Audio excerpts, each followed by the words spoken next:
Hello, ഞാൻ ഇന്ന് കുറച്ച് മധുരക്കിഴങ്ങും അതുപോലെ തന്നെ കാന്താരി ചമ്മന്തിയും വെച്ചിട്ടുള്ളൊരു അട്ടിപ്പം വീഡിയോ ആണ് ചെയ്തേക്കുന്നത്.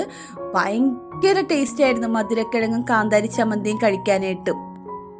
നല്ല ചൂട് കട്ടൻ ചായയും കൂടെ ആയപ്പോൾ വൗ!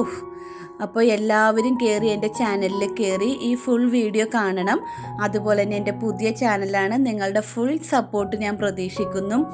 എല്ലാവരും ലൈക്ക് ചെയ്യുകയും സബ്സ്ക്രൈബ് ചെയ്യുകയും അതുപോലെ തന്നെ സപ്പോർട്ട് ചെയ്യുകയൊക്കെ ചെയ്യണം. എങ്കിൽ മാത്രമേ എനിക്ക് മുൻപോട്ട് ഈ ചാനലുമായിട്ട് പോകാൻ പറ്റുള്ളൂ. അപ്പോൾ ഓക്കെ, താങ്ക് യു.